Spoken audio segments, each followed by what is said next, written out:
আওয়ামী লীগ সরকারের কত দোষ আমরা জানি, অবশ্যই দোষ, অনেক দোষ আছে এবং সেই দোষগুলো এখন খুব হাইলাইটেড হয়, খুব ফলো হয় এবং কিছু হলেই দেখবেন বলবে, এখন একটা ত্রুটি করে না, ছোটখাটো ত্রুটিও যদি করে ওইটা ধরতে গেলে বলবে ও 17 বছর ওই ছিল, 17 ছিলেন তখন আপনারা কই ছিলেন, তখন কিছু বলে না। কিন্তু তখন যে বলেছে, গলা ফাটিয়ে মানুষ বলেছে, ভুক্তভোগী অনেকে নিভৃতে কেঁদেছে, এইটা এখন যারা, তারাও তখন বলে নাই। এখন তারা সৃজনে বসন্তের কোকিল হয়ে তারা ওইটাকে পুঁজি করে এখন ক্ষমতার আরামায় এসে ওই যে নাদুস নুদুস হয়েছে ফুলে পেঁপে, এরা এখন নতুন একটা দিকে ভেরেন্ডা বাজে। আওয়ামী লীগ সরকার সাংবাদিকতায় অনেক অনেক বেশি সেন্সর করেছে অতীতের যে কোনো সময়ের তুলনায়।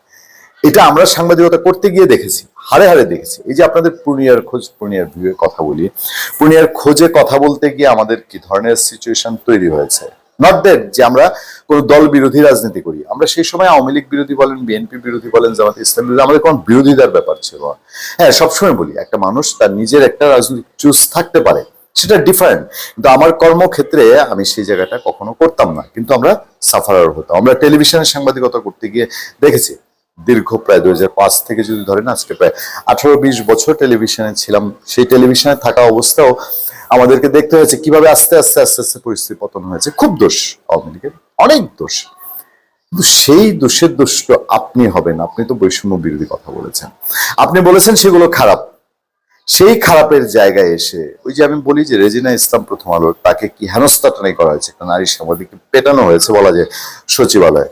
তারপর কত কত ইভেন্টে, বাংলাদেশে কত কত ইভেন্টে সাংবাদিক ঢুকতে পারে না, আইন করা হয়েছে। আপনি একটা সরকারি স্থাপনার ছবি পর্যন্ত আপনি তুলতে গেলেও আপনি মোটামুটি রাষ্ট্রদ্রোহিতার মুখে পড়ে যান।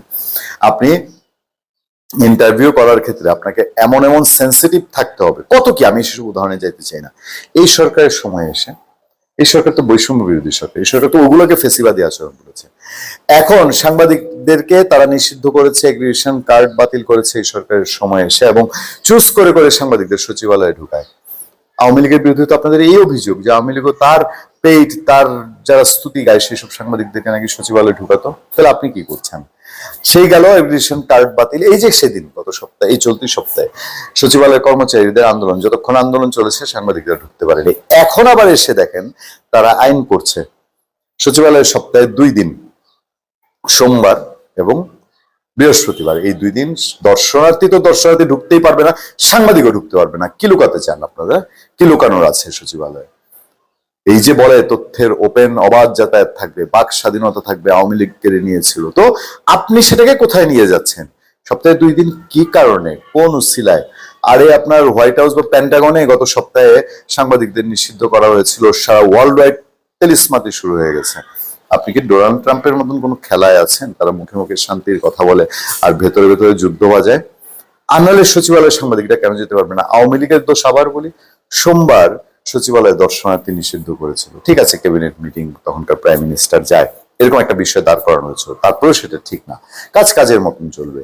একটা প্রেসিডেন্টের মিটিং এর জন্য বা একটা প্রধানমন্ত্রী মিটিং এর জন্য একটা সচিবালয় আওয়ামী লীগের রূপ নিয়ে গুরুত্বপূর্ণ তথ্য দিল আতিক রহমান পূর্ণিয়া। যাওয়া বন্ধ হবে, সাংবাদিকও যাবে না, বৃহস্পতিবারও যাবে না, আর শুক্র শনি বন্ধ। তার মানে সপ্তাহে 7 দিনের 4 দিন জাতিকে খবর পেতে হলে খুব তেলিসমাতির মধ্যে পড়তে হবে। তবে ওনারা জানেন না সাংবাদিকরা কি পারে কি পারে না। পেশাদার সাংবাদিকের জন্য খুব বেশি কষ্টের না, কষ্টের কিন্তু অত বেশি কষ্টের না যে জাতির কোন তথ্য, মন্ত্রণালয় কোন তথ্য চাপিয়ে রাখবেন। যেই মন্ত্রণালয়গুলো এত এত অভিযোগ আওয়ামী লীগের প্রতি, আগের সরকারগুলোর প্রতি করে আজকে মন্ত্রণালয় চালাতে 9 মাস গিয়ে নতুন কোন ক্যারিশমা ড্রামাটিক্যাল চেঞ্জ তো দেখানো দূরের কথা, একেবারে বরঞ্চ আগের সরকারগুলোর প্রতি যেরকম অভিযোগ ছিল এখন সেসব অভিযোগের পাহাড় আছে। তার মধ্যে চলছে সচিবালয়ের কর্মবিরতি। দেখেন আমি যেদিন কথা বলছি 29 মে 2025, সেই দিনও সচিবালয়ের কর্মবিরতি, সরকারি চাকরি অধ্যাদেশ 2025 বাতিলের দাবিতে বৃহস্পতিবার সকাল 10টা থেকে 1 ঘন্টা কর্মবিরতি শুরু করেন সচিবালয়ের বিভিন্ন মন্ত্রণালয় বিভাগের কর্মচারীরা। দাবি পূরণ না হলে সচিবালয়ের কর্মচারীরা প্রতিদিন 1 ঘন্টা কর্মবিরতি পালন করবেন বলে এটা ঘোষণা দিয়েছেন ভূমি সচিব। এর মধ্যে বলেছেন যে প্রধান উপদেষ্টা ফিরলে পরে তারা এই বিষয়ে একটা সিদ্ধান্ত নেবেন, কিন্তু সচিবালয়ের কর্মচারীরা তারা মাঠ ছাড়তে চাচ্ছেন না। একই সঙ্গে মাঠ পর্যায়ে বিভাগীয় কমিশনারদের কার্যালয়, জেলা প্রশাসনের কার্যালয় সহ সদর দপ্তরে একই সময় এই কর্মবিরতি অব্যাহত রাখার আহ্বান জানান ঐক্য ফোরাম। আন্দোলনটাকে একটু ছড়ানোর লক্ষণ এরকম কিছু।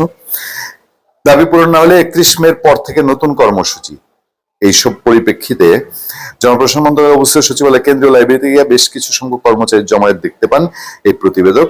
এদিকে কিছু দপ্তরে গিয়ে কোনো কোনো কর্মচারীকে নিজ দপ্তরে দেখা গেছে। যাই হোক, আমরা এই বিষয়টার প্রতি নজর রাখতে চাই এখানে যে সরকারের যারা সুবর্ণোদ্যয়ী তাদের কাডার বলেন, কেউ কেউ বলেন যে ওদের উপরই সরকার ভর করছে, অথবা ওদের চয়েস, ওদের কথা সরকার শুনছে। আসাদ আব্দুল্লাহ সার্জি সালাম এনসিপি তথা তারা খুব বলছে যে এই সচিবালয়ে যারা আন্দোলন করছে এরা ফেসিবাদের দোসর এবং তাদেরকে জনগণকে সাথে নিয়ে মোকাবেলা করা হবে। কেন করা হবে? সরকারের সংস্কার মেনে নিচ্ছে না, সরকারের সংস্কারে বাধা দিচ্ছে। আচ্ছা, ধরেন সরকারি কর্মকর্তা কর্মচারীদের আমরা খুব যে তোষামো দিয়ে খুব মাথায় তুলে নাচি তা তো না। আমলাদের বহু কাণ্ড কারখানা এই দেশে, আমরা আমলাদেরকে নিয়ে বহু তাদেরকে চাছাছোড়া করেছি, কারণ আমলারাই দেশের 12টা বাজানোর জন্য অন্যতম হাতিয়ার হয়েছে রাজনৈতিক সরকারগুলোর সময়।